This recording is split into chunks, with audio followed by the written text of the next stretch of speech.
a visão integrada, a visão que une as coisas, que é o que Edgar Morin e outros pensadores trouxeram para nós agora no século passado.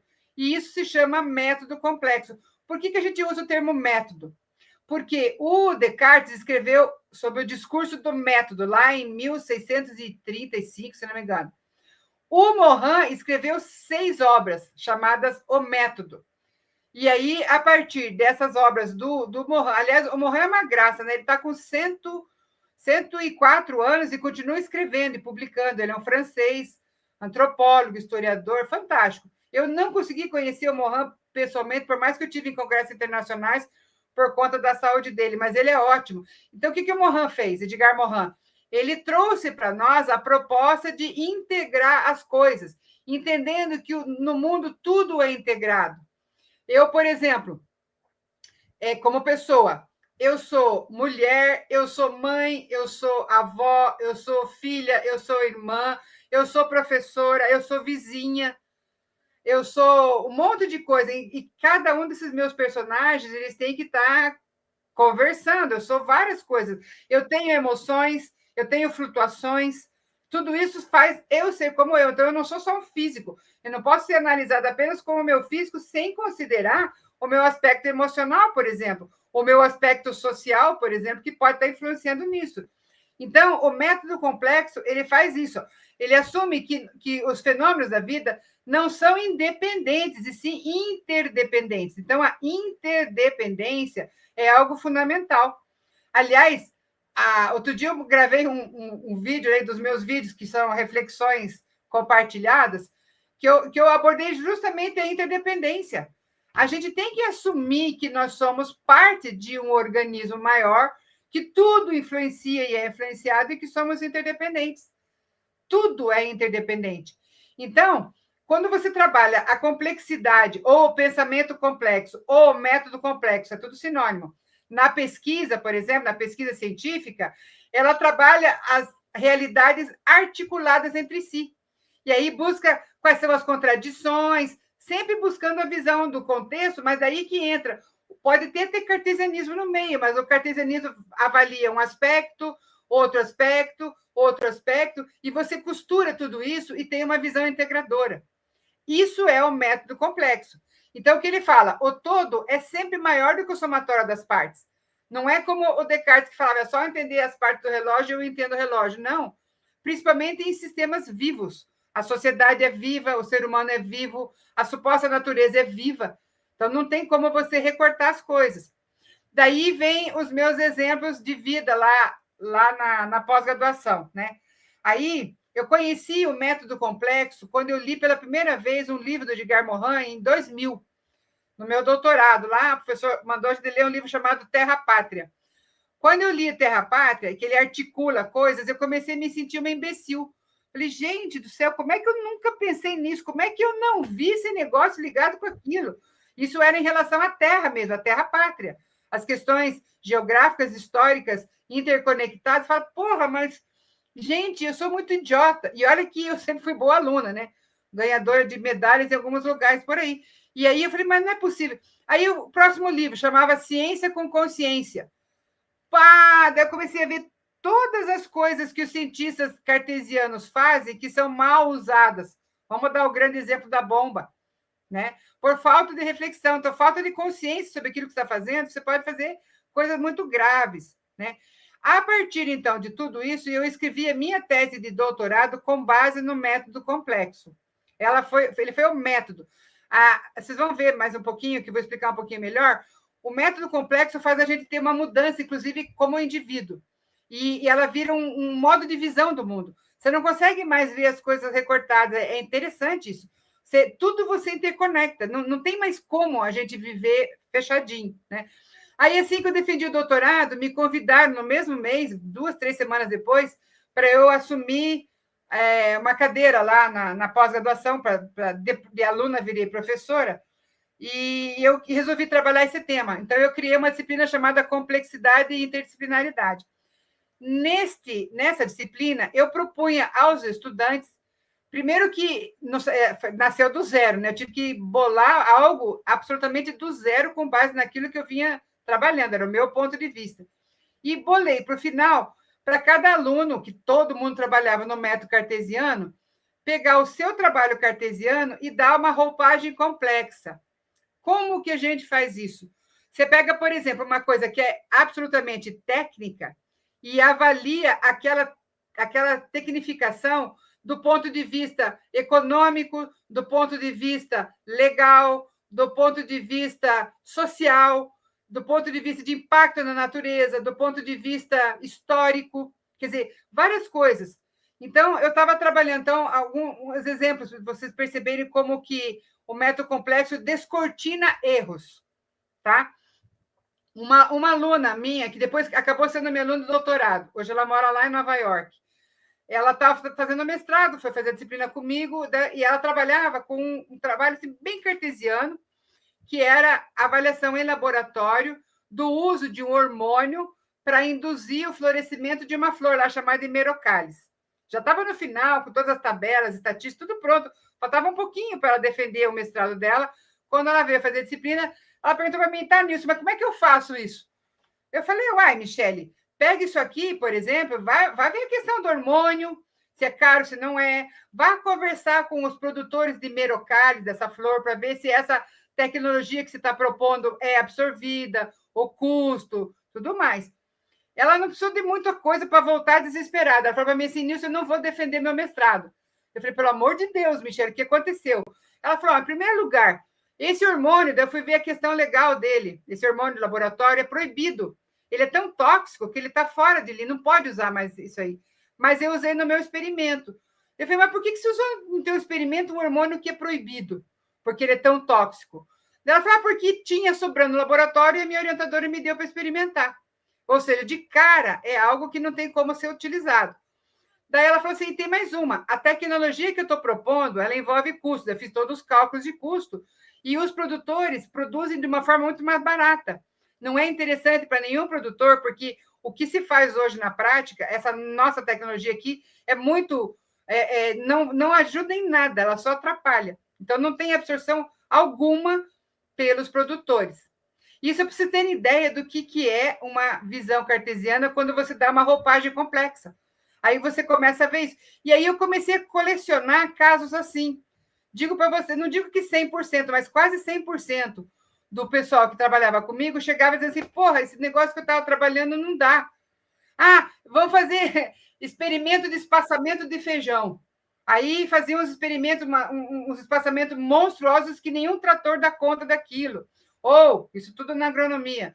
Vão fazer experimento com adubos. E aí usavam certos adubos numa concentração tão absurda que intoxica qualquer ambiente, que não dá para usar. Mas o pessoal não vai ao mundo real para avaliar se aquilo está legal.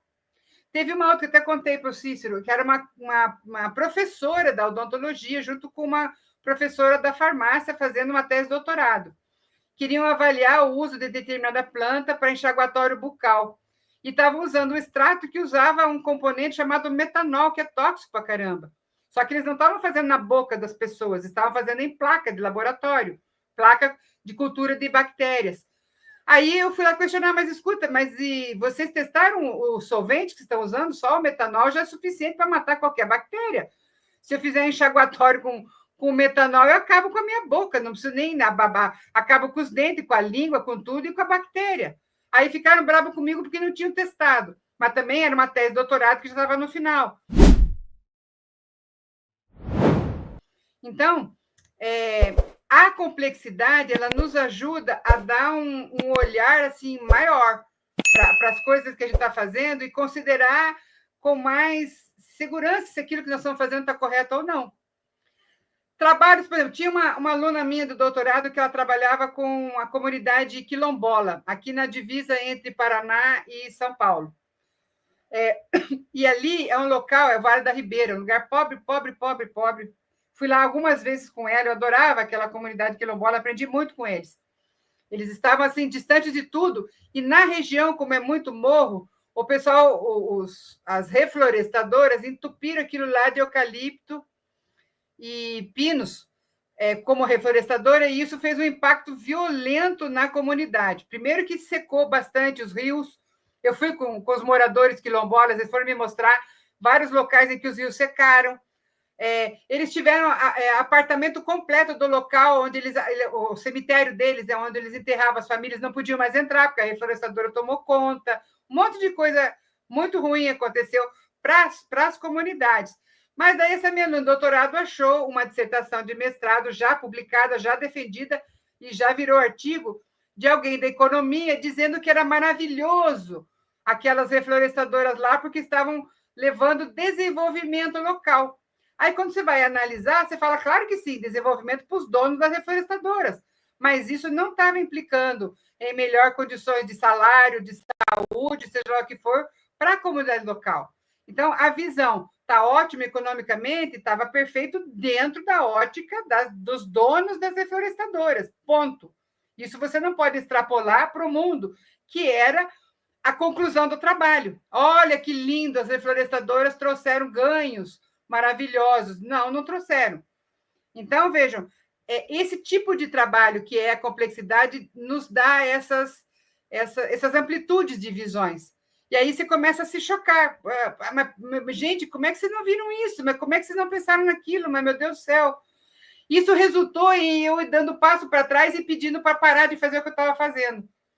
Aí, não durou muitos anos, eu pedi para sair de todos os programas de pós-graduação, porque eu comecei a colecionar tanto problema, no sentido de você identifica o problema, daí, putz, o que eu faço com isso? Vou alertar as pessoas, vou alertando as pessoas, olha, mas é melhor se fazer assim. Mas as pessoas ficavam com raiva, olha que está metendo o dedo aqui no meu trabalho, eu sempre trabalhei assim, as revistas aceitam esse tipo de publicação, por que você está questionando? Então, eu falei, eu vou retroceder. E aí passei a trabalhar com a complexidade no aspecto graduação, daí saí das pós-graduações e fui trabalhar com as graduações no método de formação de líderes. Foi aí que eu assumi um programa, logo já estava assumindo, um programa ligado ao Ministério da Educação para a formação de líderes com base no trabalho coletivo. Mas isso eu tenho que falar mais à frente aí no slide. Quer comentar alguma coisa aí, Cícero? Fala.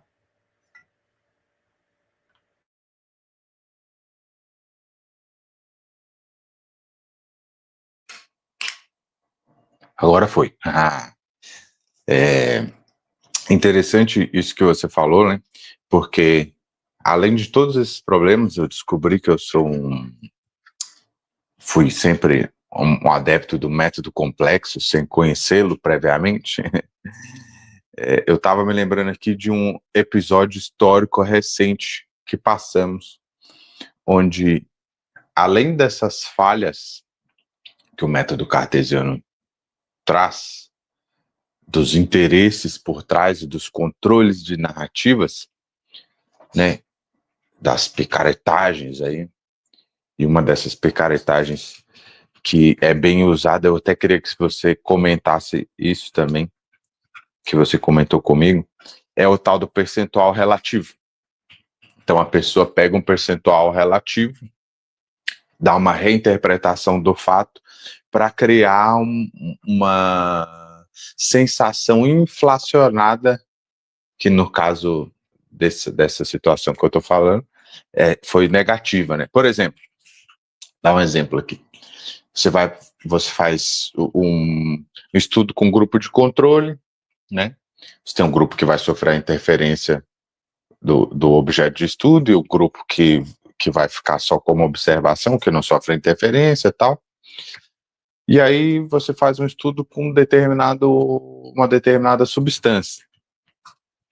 E aí você pega, por exemplo, no grupo onde foi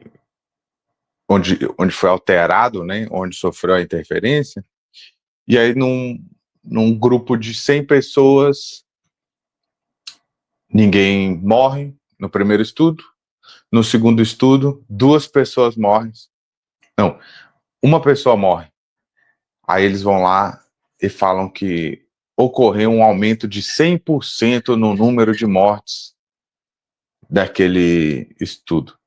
Não, mas peraí, 100% no número de mortes, a pessoa leiga, até a pessoa que está acostumada com essa dialética científica, né, ela fica confusa. Porque, peraí, 100%, né, na sua cabeça, 100% criou uma ideia de que, nossa, deu tudo errado. Mas, peraí, tinha 100 pessoas, mas não morreu uma. Só que na primeira análise não morreu nenhuma, e agora morreu uma. Então, aumento de 100%. Né? Isso parece aquela estratégia jornalística, né, de criar uma manchete, vamos dizer assim, né, escandalosa para chamar a atenção, mas, na verdade, vai direcionar o entendimento da população, né, dos grupos que vão ter acesso a esse assunto, e partindo dessas premissas vão surgindo equívocos no processo de meta-análise, né, que a pessoa partiu de uma premissa errada, com uma metodologia limitada, chega a uma conclusão equivocada e vem outro. Isso acontece com tudo, né? O estudo do colesterol, o estudo de várias outras coisas aí, né? Eu brinco assim, né? Tem gente que fala, mas o ratinho tem 2% de diferença no DNA. Se eu te der um tiro na cara e for 2% para dentro da sua cabeça, você morre. Se você tivesse o olho 1 milímetro mais afastado do que o outro, você seria uma pessoa horrível. Então, nesse caso, 2%, 1%, 1 milímetro faz uma diferença gigantesca.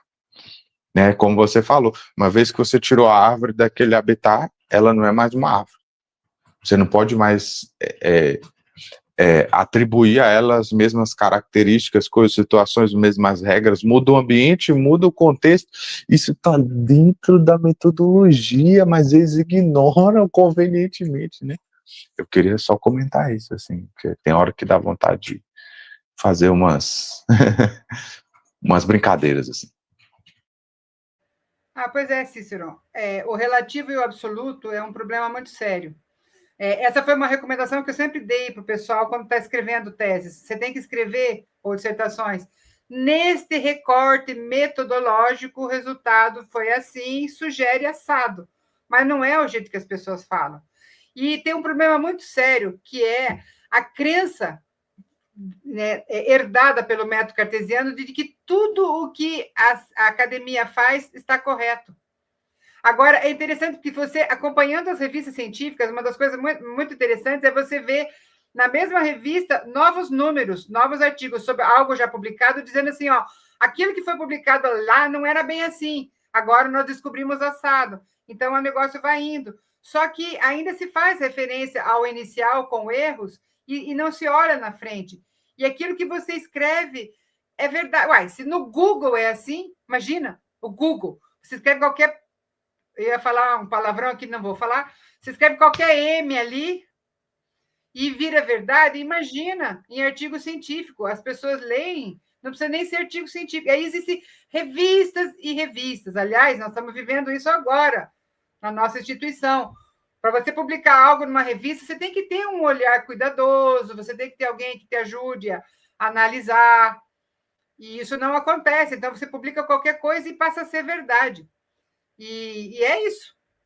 Não vou mais dar exemplo, senão vou ficar amanhã, a noite inteira, só falando dos pilha de exemplos que eu tenho sobre os equívocos. Agora, não vou dizer que toda a ciência está errada, também não é por aí, né? Agora, saber... Essa é a grande dificuldade, é o que os alunos após sempre me pediam. Mas, Nilce, como é que eu faço para saber se esse negócio aqui está certo ou não está certo?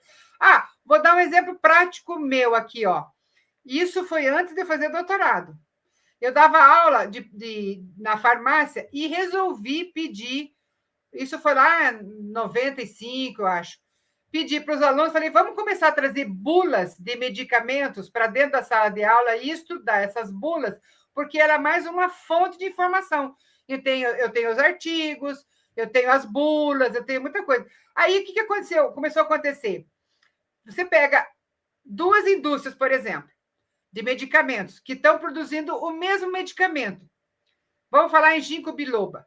Um diz lá para você usar 6 miligramas por dia, outro diz para você usar 24 miligramas por dia. Ou você pega um outro medicamento que diz assim, isso aqui para constipação intestinal. Daí outros dizem, esse aqui provoca constipação intestinal.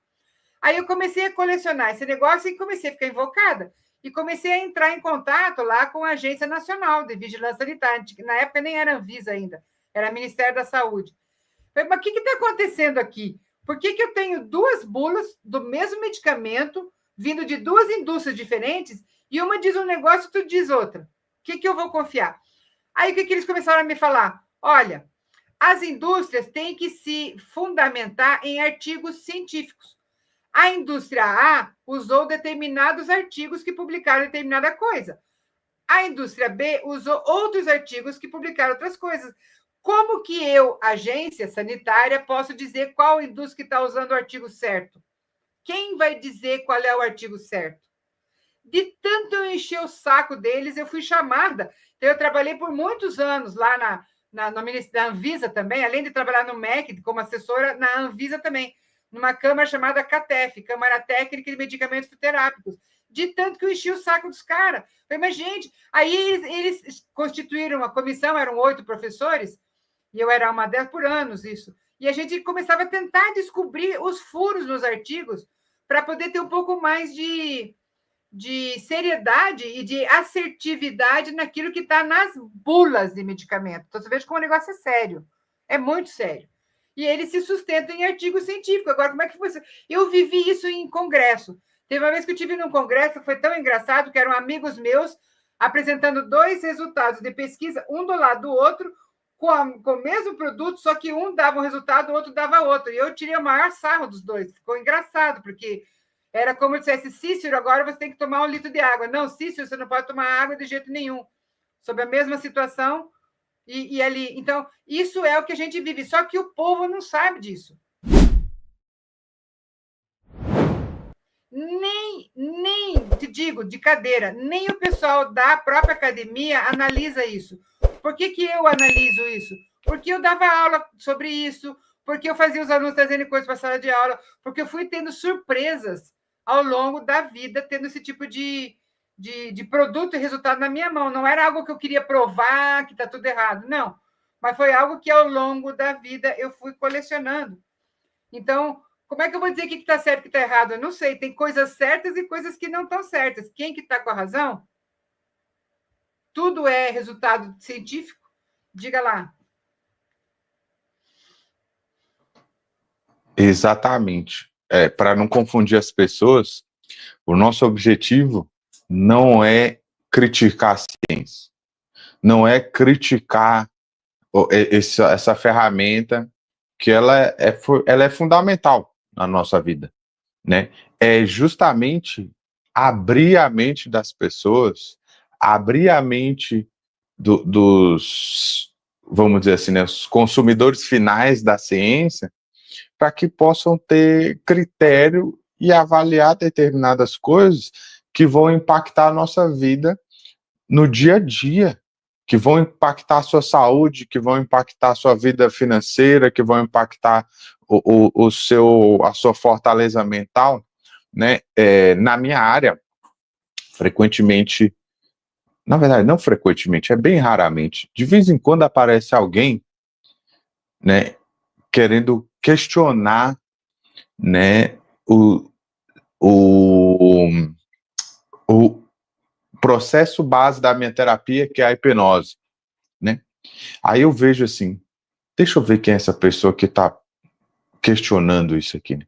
Geralmente é uma pessoa que devia estar tratando outras pessoas, mas que provavelmente está infeliz, não está obtendo sucesso, e ao invés de procurar se melhorar, procura atacar outras pessoas.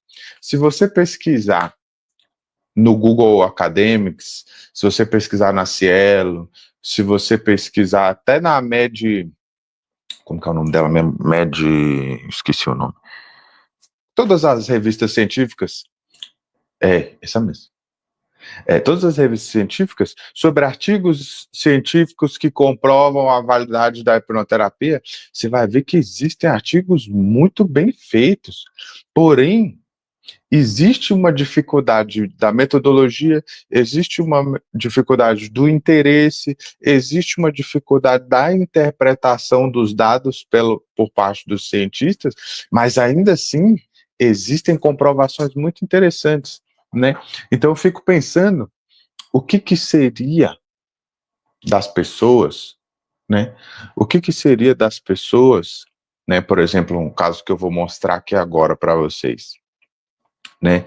Se essa estrutura que é utilizada hoje como praticamente como posso dizer, né? Uma ditadura da verdade, né?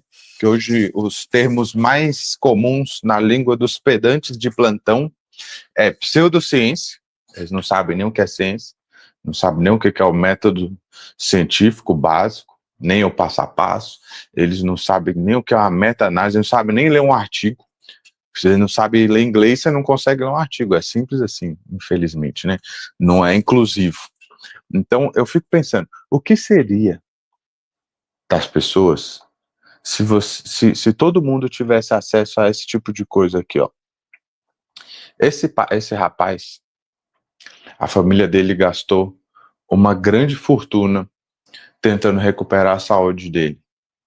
Os melhores neurocientistas, os melhores neurológicos, psiquiatras do país, né, neurologistas, psiquiatras do país, e todas as decisões, todos os prognósticos eram unânimes. Ele nunca mais vai melhorar. Ele sofreu um acidente com fenol, um composto químico altamente tóxico. Ele é a única pessoa no mundo que sobreviveu a isso, inclusive. E aí, eu atendi a esposa dele ficou maravilhada com os resultados e perguntou: será que isso funciona com meu marido? Aí eu convidei ela, né? Isso seria meu primeiro artigo científico publicado, esse caso aqui. Depois eu fiquei com preguiça de publicar. Aí o que aconteceu? Quando ela viu ele saindo em pé da minha sala, ela ficou chocada, ela teve que filmar, né? Porque ele teve dano na área cognitiva, em todas as memórias de curto, médio prazo, longo prazo, na área motora. Ele não lembrava dos próprios filhos, não conseguia reconhecer as pessoas à volta dele, né? Então, na primeira sessão dele, ele saiu assim, ó.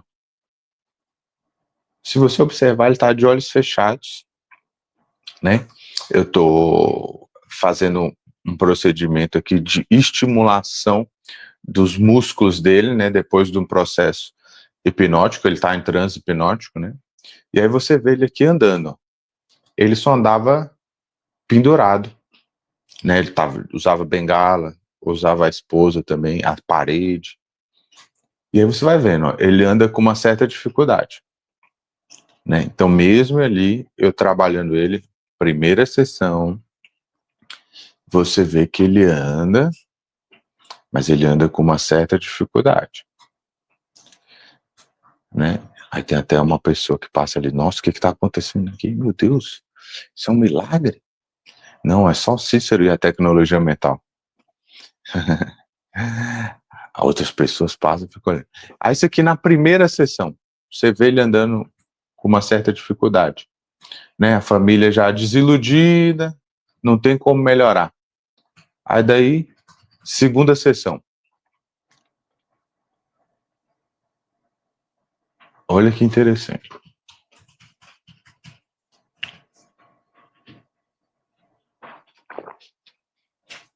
Sozinho.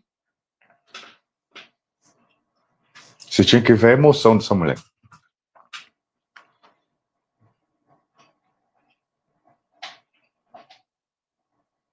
Vendo o marido dela saindo da sala assim.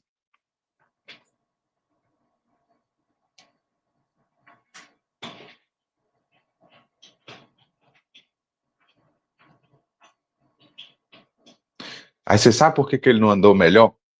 Porque ele sabia que ele estava em transe, de olho fechado. E ele falava assim, eu não vou bater na parede, não. Falava, não, fica tranquilo que eu tô na sua frente. Ele, não, que eu tô de olho fechado. Olha só isso aqui, cara.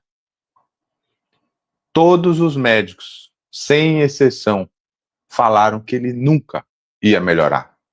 18 anos de busca dentro do Brasil. Falaram para ele assim, Nunca, não tem como, ele não melhora mais. O dano no cérebro dele é irreversível, até ele me conhecer. Olha só que curioso. Então imagina se todas as pessoas soubessem disso, porque a gente pensa que esse tipo de coisa não tem comprovação científica. Aí, recentemente, eu compartilhei um estudo onde eles pegaram 3 grupos de pessoas, para ficar no padrão ouro, né? E o grupo que deveria sofrer a interferência, que seria imaginar que você está fazendo exercício físico vividamente por 10 minutos. Então, eles pegaram 3 grupos, padrão de vida parecido, né? Pessoas que se exercitam regularmente, que comem da mesma forma, na mesma faixa de idade e tal. Um grupo ia ter uma vida normal. Então, esperava-se que o resultado fosse normal. Outro grupo não podia fazer nada. Tinha que ficar lá alguns meses sem fazer nada no laboratório. E outro grupo, durante 3 vezes na semana, tinha que imaginar vividamente que estavam fazendo exercício físico. Aí, depois de 6 meses de exercício, né, na entrada do exercício, como um bom estudo, eles fizeram a bioimpedância de todos para ver massa magra, massa gorda, peso, gordura basal, todas essas coisas. E aí, qual foi a conclusão curiosa? Os caras que sofreram a interferência, que era imaginar vividamente, ganharam massa magra e perderam gordura. Eles ficaram mais fortes só imaginando que estavam fazendo exercício. Aí você pega uma pessoa que tem a mente cartesiana, que ela não consegue ver além disso aqui, ela não consegue perceber que o mesmo princípio que fez esse cara andar, que fez uma neuroplasticidade gigantesca no cérebro dele, foi comprovado em estudo ali. E, na verdade, já foi comprovado muitas vezes antes. E, inclusive, é um processo do estudo padrão ouro, que é o placebo. Tu comeu uma pílula de farinha. O cara falou para você que isso cura. O que diabos que foi que te curou? Foi a voz do médico? Foi a lua? Foi o vento?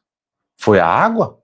Ou foi a mente da pessoa acreditando, ou acreditar de novo? Por isso que eu trabalho muito isso. Acreditando que aquilo realmente ia curar ela. Aí tem gente que fala assim, não, mas não existem comprovações de que a mente influencia no corpo. Refuta esse estudo aí. O mais interessante ainda, por que pessoas sofrem de pressão alta, ataque fulminante, problemas de colesterol? E isso está totalmente ligado a pensamentos ansiosos. Não é, a ansiedade, ela não vem do seu pensamento, ela não vem da sua mente? Não, Cícero, ela não vem. Então deixa eu explicar para você um pouco de neurociências. A ansiedade, ela tem 2 caminhos. O primeiro caminho é pelo córtex pré-frontal, que é quem processa o seu pensamento. É que está ligado com a sua mente analítica. Ou seja, você pensou, nossa, deixei a panela no fogo. O coração já começa, vou explodir minha casa. Esse pensamento ativa a sua amígdala cerebral, você tem uma de um lado, outra do outro, cada hemisfério tem uma. Eles estão ligados com o sistema de previsão do cérebro, né? O cérebro tenta prever uma situação, dispara a amígdala, que é um alarme, cortisol, adrenalina, você começa a entrar no estado de luta e fuga. Esse é o primeiro caminho. O segundo caminho acontece também por um erro de previsão, né? Também não, acontece por um erro de previsão, e essa amígdala dispara sem passar pelo seu pensamento analítico. Mas não é porque não passou pelo seu pensamento analítico que não passou pelo seu pensamento. O seu subconsciente está processando algo que não está no seu consciente. Mas a sua amígdala, ela não vive sozinha. Ela, sem seu subconsciente, não vive sem a sua interação, sem a sua alma, seu espírito. Não existe. Então você vê, está na cara das pessoas. Mas elas não veem. O cara que é cientista, que está lá vendo isso, estudando aquilo todo santo dia, não vê. Aí você vai olhar, existe um documentário fantástico, que inclusive é feito de cientistas para cientistas, que chama Super-Humanos, onde eles pegam, tem no YouTube, de graça inclusive, onde eles pegam pessoas normais e aplicam técnicas que eles aplicaram com soldados no FBI, no sistemas de inteligência dos Estados Unidos e na Rússia, para o cara fazer sabe o quê? Enxergar sem o olho, enxergar em outros lugares, chamada visão remota. Eles fazem um processo como a senhora que estava tendo degeneração macular, ela não enxergava mais, e eles ensinam ela a fazer essa visão remota. Ela vai na farmácia e ela lê o rótulo do remédio com a mente, porque ela já está cega, o olho físico já está cego. E eles documentam isso. Então, como? Baseado no quê? A não ser na própria ignorância, no estado de ignorar, estar alheio, não é pejorativo, né? As pessoas não percebem isso. É o simples falta de conhecimento. Vocês estão entendendo, gente? Vocês que estão assistindo? Vocês estão captando a nossa mensagem? Se vocês estão entendendo, digam que sim. Se vocês estão em dúvida, pergunta que a Nilce responde. Pode continuar, Nilce. Pois é, Amadinho. Aí tudo isso remete àquela frase inicial. Todo ponto de vista é vista de um ponto. Então, como é que a gente resolve essa questão toda aí desse paradoxo dos equívocos? Se as pessoas que pesquisam e as pessoas que consomem as pesquisas tivessem essa visão de que aquilo é um recorte, é uma perspectiva, é uma metodologia, que não significa a verdade absoluta, aí estava tudo muito mais fácil. Então, é justamente esse incentivo aos diferentes olhares que é o que o método complexo traz para a gente. Bota para mim, por favor, o próximo slide lá, que ele fala uma frase clássica do Morin, o próximo, que ele fala bem isso, ó. Não, volta. Esse que você pulou, o anterior. Aí, ó. Existe uma inadequação cada vez maior, profunda. Isso ele falou faz anos já, hein? Profunda e grave entre os nossos conhecimentos disjuntos, partidos, compartimentados entre disciplinas. Isso de um lado, tudo recortado. E de outro lado, as realidades ou problemas cada vez mais polidisciplinares, transversais, multidimensionais, transnacionais, globais, planetários, enfim. Que é isso que você acabou de falar. Eu tenho um recorte, mas eu tenho um paciente que se resolve. E aí? Nessa situação, quando você recorta demais, se tornam invisíveis os problemas essenciais e as soluções essenciais. Então, o que ele fala? No nosso mundo há erros, ignorâncias, cegueiras, perigos, resultante dessa incapacidade de reconhecer e apreender a complexidade do real. Veja como isso cabe como uma luva em tudo que nós estamos falando, e principalmente nisso que você acabou de falar. Então, se a gente tiver essa consciência de que o ponto de vista nosso pode não está equivocado, mas ele é só um ponto de vista, ele tem que ser, né, costurado com os demais. Aí sim a gente consegue avançar de fato. Então, ó, o próximo slide, por favor. Então, na verdade, isso aí não era porque a complexidade, né? O que é a complexidade? Então, o pensamento complexo, ele faz um convite para começo de assunto a reflexão, que é uma coisa que eu falei alguns exemplos, e você também, que a gente percebe que as pessoas não pensam direito. Reproduzem metodologias sem pensar, fazem análise sem pensar. Então, é um convite a você usar cada vez mais a reflexão, o questionamento, sugerindo uma maneira diferente de ver o mundo. Aí, então, veja, considerando os diversos olhares, os pontos de vista, os conceitos, os diversos interesses, os diversos egos. Aí ele faz esse exercício de integrar o desintegrado. Então, sobre isso, diversos conceitos. Eu vivi demais isso aí num programa que eu coordenei por 12 anos, chamado Programa de Educação Tutorial, que ele visa formar líderes e profissionais com base no trabalho coletivo integrado, inclusive não só no grupo, como em diversos outros grupos. Ali eu fui desenvolvendo muito a formação humana, humanista, essas coisas que daqui a pouco eu vou falar mais.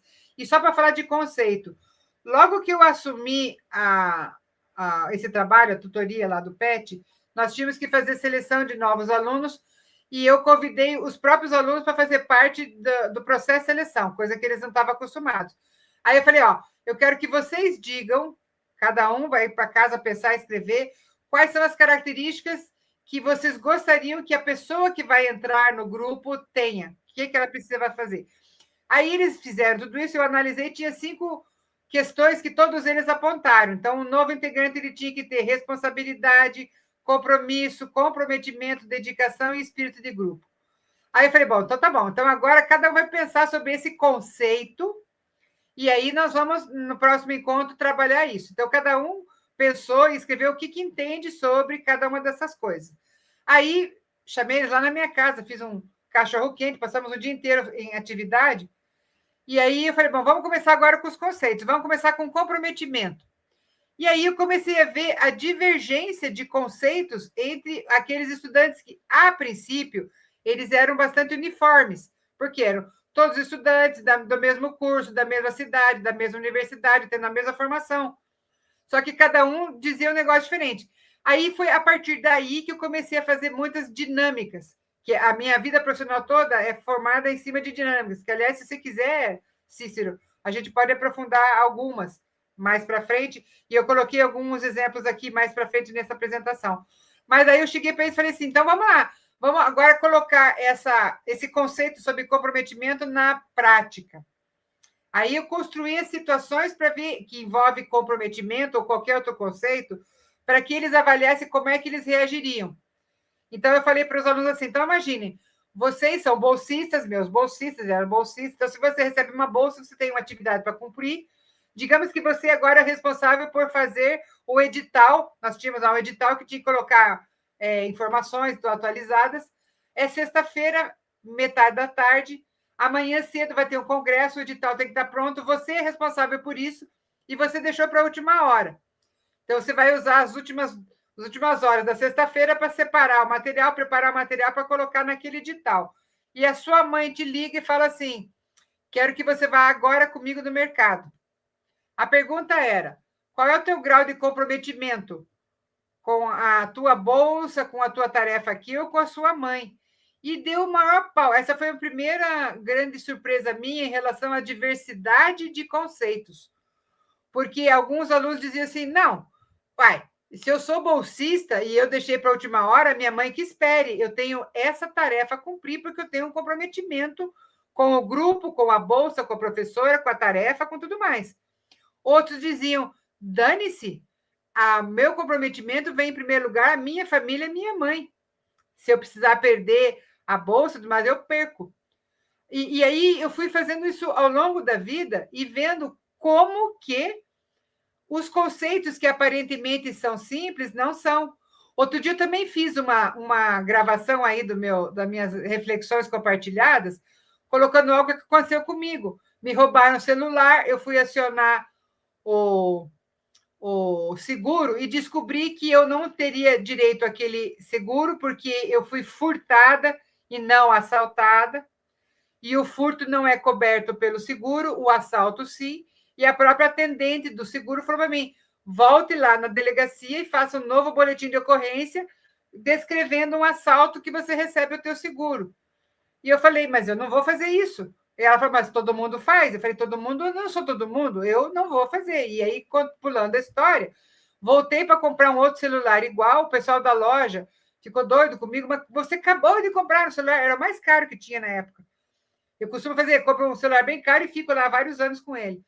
Eu falei, eu não vou fazer um novo... O meu conceito aqui de verdade e mentira me impede de eu fazer um boletim e inventar lá que uma pessoa vestida daquele jeito me apontou uma arma de tal forma. Eu não vou fazer isso. São conceitos diferentes. Só que pessoas com conceitos diferentes convivem, coabitam, às vezes a mesma casa, convivem na mesma empresa, no mesmo programa, no mesmo projeto, sei lá o que for. Então, veja, se a gente não considerar essas diferenças, a gente vai continuar com disputas que é uma das palavras que usei lá naquele primeiro slide, lá falando sobre história. Disputas o tempo inteiro de quem está certo e quem está errado, que é o que a gente vive hoje em dia. Então, na complexidade, a gente é convidado a considerar essas diferenças. As diferenças de ponto de vista, as diferenças de culturas, por que a pessoa acha que tem que ser assim e eu acho que tem que ser assado. Então, existem várias maneiras, não sei se hoje vai caber de eu explicar, várias técnicas mesmo, e como que você vai trabalhando isso com todo mundo e você vai se transformando. Automaticamente você muda, porque você começa a enxergar outras perspectivas, os outros pontos de vista que você não considerou. Então, a complexidade, ela propõe que você considere tudo isso e que, para tudo isso acontecer, você haja com base um outro conceito que se chama transdisciplinaridade. Aí sim, você vai mudando e mudando tudo ao redor.